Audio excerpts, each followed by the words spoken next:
welcome back. I'm Tedward, and today it's very cold, but thanks to Bond Group, we have the keys to this beautiful 1952 Jaguar XK120 SE fixed head coupe.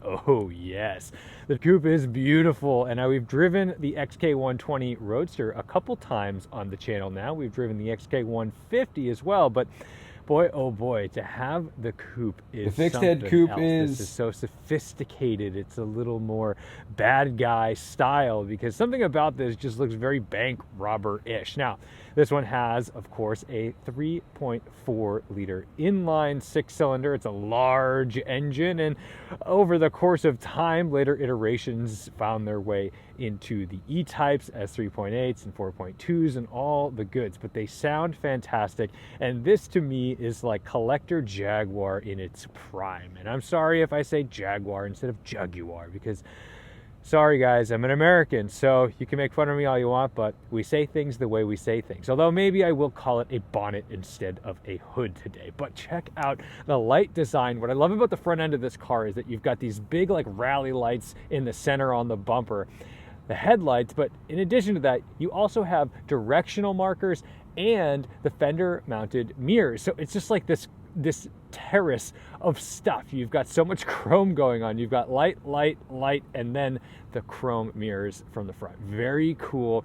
The XK120, of course, very special because in its day, it was the fastest car in the world. And it was named the XK120 because it could go 120 miles an hour. Later iterations, they got it up to, I think, in the 147 or 146 mark. I forget, you can fact check me. Today isn't about every historical detail of the car. Today is about driving. Today is about showing you some sights and sounds and hopefully installing some nostalgia or maybe some desire for a classic car such as this in your own garage. We've got knockoff wheels, and the keen eye may notice this car looks almost too nice. Yes, it's been massaged a little bit. So this one is really clean. And you'll notice up front, there are disc brakes. That is not period correct. This should have drums all around. However, I'm thankful it doesn't because I have driven very original XK120s with drums all around, and they are a little sketchy. Now, if you update and maintain your drum brakes, I'm sure they were fine, but I appreciate a disc brake, especially in the front, because it means we can do repeated stops without having to worry too much about any fade or sudden loss of braking ability.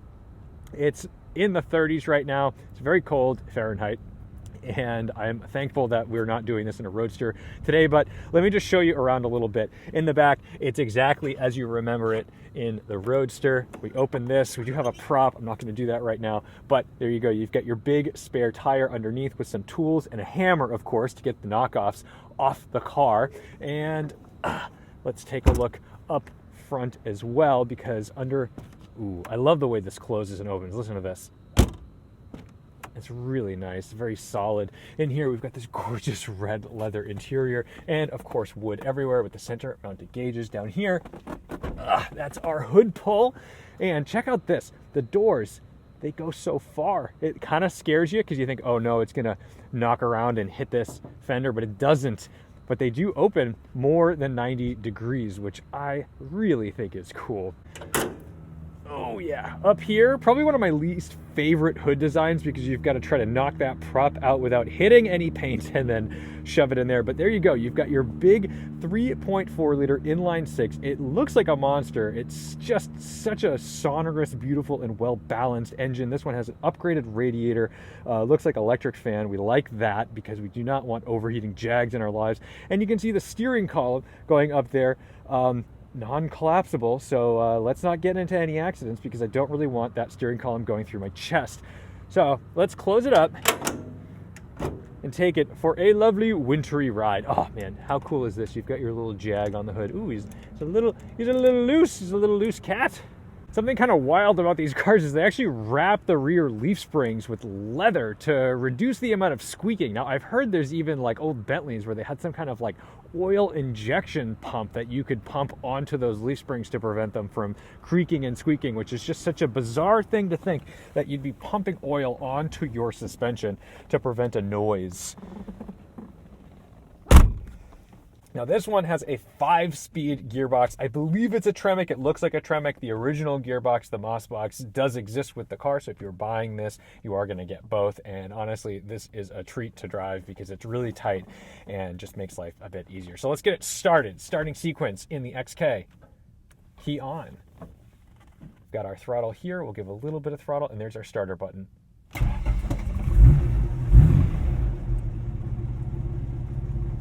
There we go. Happy car. We like that. Parking brake, or e-brake, emergency brake. Some of you yell at me because you say, it's not an e-brake, it's not electronic. Well, no, E doesn't stand for electronic as an email. It stands for emergency brake, but that's okay. Maybe that's a colloquial regional thing that we have here in New England. But to release, we want to just pull it and let it go. This one's a little persnickety, and it needs like a little, there we go. It's fast. I don't know if I trust that. There we go. Now it's all the way down. Anyway, sometimes you just got to finesse these things a little bit, but not a big deal. Anyway, steering wheel, directionals. This one has self-canceling, unlike the last one I drove. Into first, and away we go.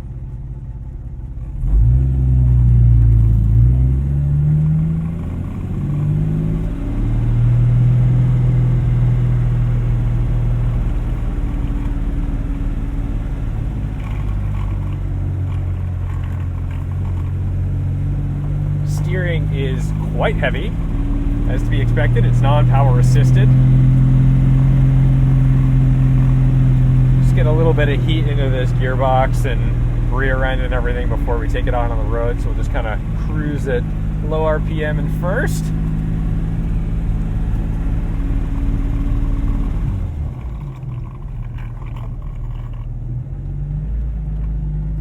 The clutch catches immediately off the floor, so pardon me if I'm a little bit jerky with it.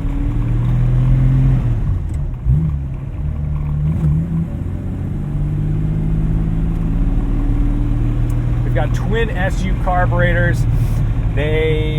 When you give a little throttle, it just opens, so trying to be really gentle with it between that first and second, but we'll get used to it. I've only driven it like a couple miles so far, so I am not surprised that I'm not an expert with it just yet.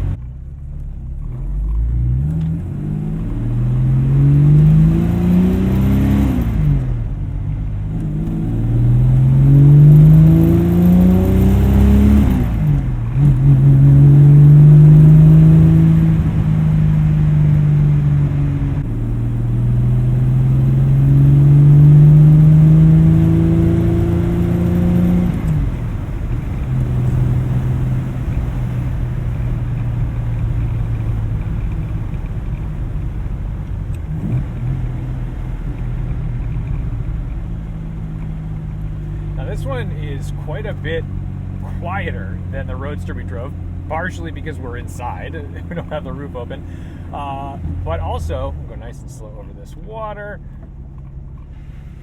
but partially because this one has a muffler. I think the other one I drove was like completely straight piped, and I don't know if that's like original or what.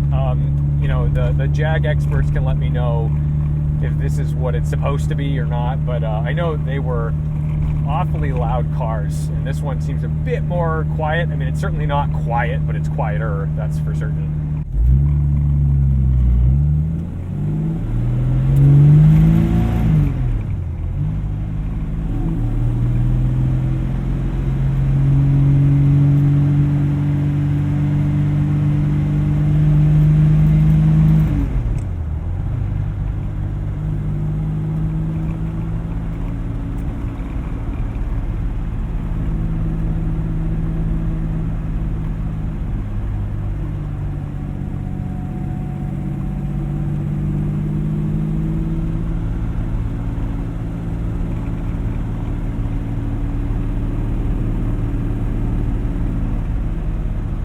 Now, the original Mossbox that came with the car would have an unsynchronized first gear, which would not allow me to smoothly do what I just did right there. It would definitely be a little more of a process of a careful double clutch to make sure that we're not crunching into that first.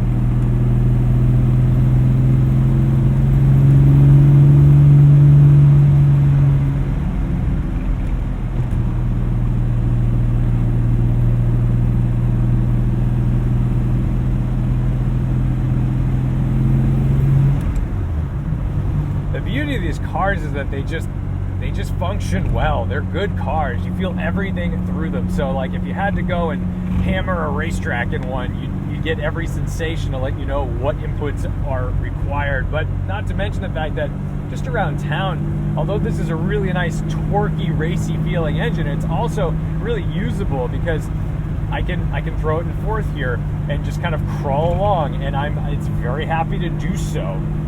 You know, not all cars of that era would do this, and not all cars would feel fast enough in 2023 from 1952.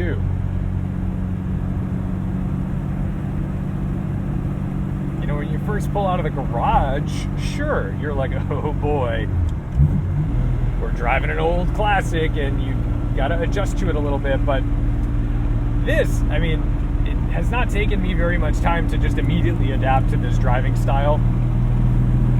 And now I'm very happy. I'm not nervous. I'm just in a good mood, just driving a fun car.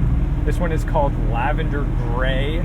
If you're curious about the color, I believe it was the original color of the car. Definitely repainted to look this good.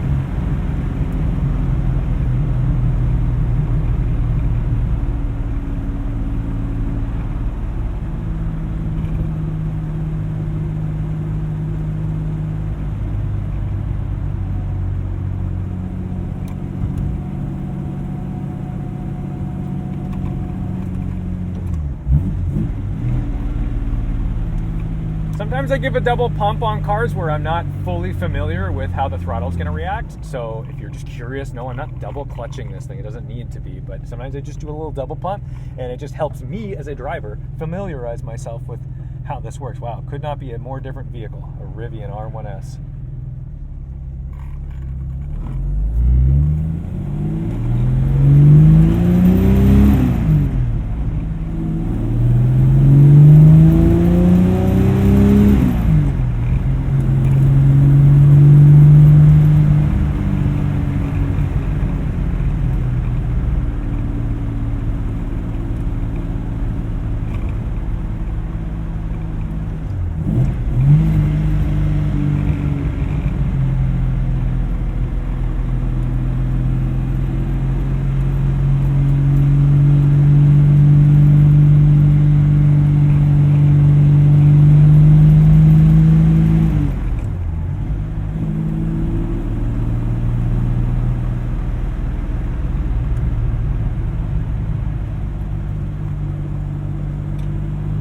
What comes through on video in this car the most is just this giant steering wheel, and you do need it to be giant for a little bit of leverage, because even at this amount of lock, it takes some effort. It does.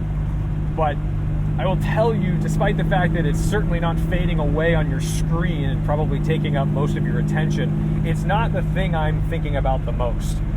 What's very odd is that this Rivian, with all the latest and greatest new technology, seemingly can't drive in the lane. And that's obviously driver error, but the fact that this is like a narrow thing, you could have fun with this as a classic car within a lane and still kind of move in and out and enter a corner wide, hit the apex and track out, all within the width of a road lane, rather than all this new wide stuff. A 992 Porsche is, you know, tough to keep in a lane.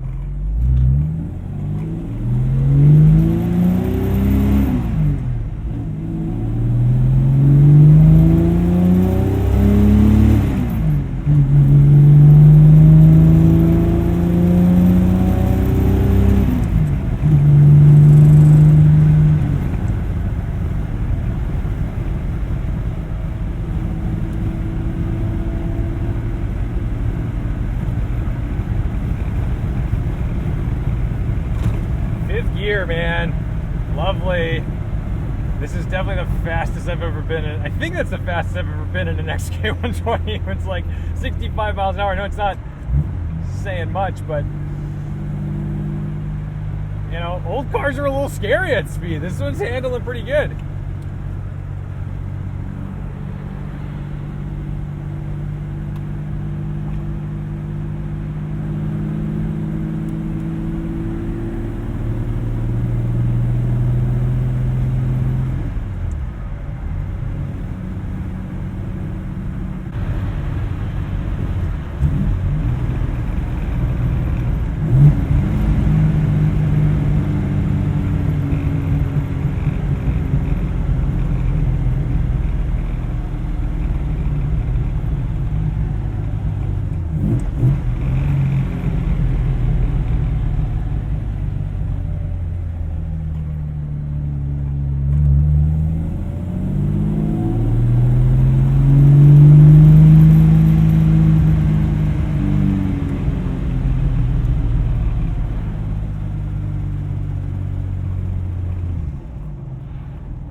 I'm driving classic cars, especially cars that are like really nice or a little, priceless feeling. This isn't priceless, but you get the vibe. Like, we don't want to injure it. I drive very defensively. Like, I try to give lots of room so no one's going to cut that corner.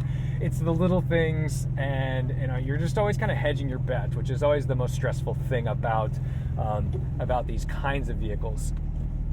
But I think that we have to drive them. We have to keep driving them, because if you just let them sit, they won't run, and then no one will care. You've got to show people what they can do. And man, oh man, is this thing a little runner.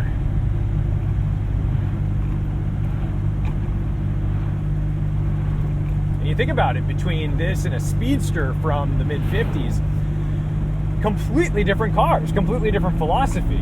And the Porsche's using a little push rod, unless you have really big money with the twin, the 4Cam, but you got a push rod, little 4-cylinder air cooler, and then you've got this monster inline 6 up front, and totally different philosophies, totally different ideation, and completely different driving experience using the technology available at the time. And that's what's so much fun. I mean, it's like, you can be a brand loyalist and build a collection where all you have is Porsches, but I think it's fun to kind of feel out, hey, what would it be like to say, like, well, what are all the competition cars in period, and what would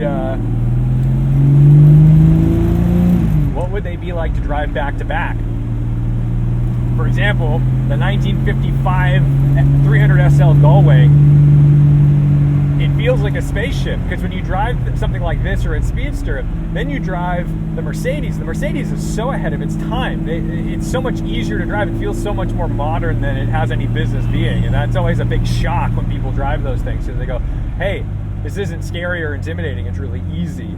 And this is a little more scary and intimidating. It's less scary and intimidating because it has disc brakes and this transmission.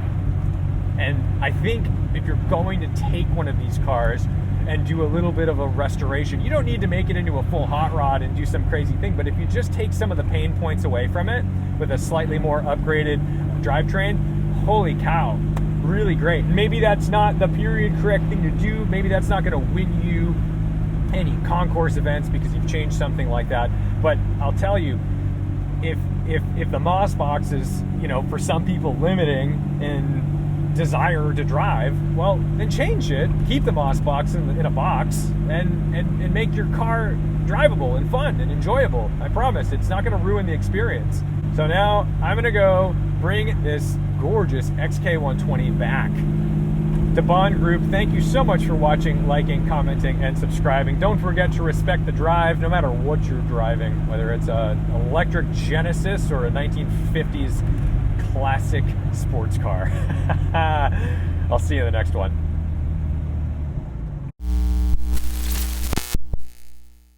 Kind of blows my mind when you drive by somebody who has every opportunity to look and enjoy the style of this vehicle, and they don't, or any vehicle really. Sometimes I drive some wild stuff, and look, I'm not trying to be like, hey, look at me, look at me, look at me, but like, if you're driving an SL Gullwing and someone doesn't look at it, you kind of feel like they've just walked past a Van Gogh and they're like, yeah, whatever, it's paint on canvas, who cares, I've seen it. That's so stupid. Let's appreciate the art of the automobile.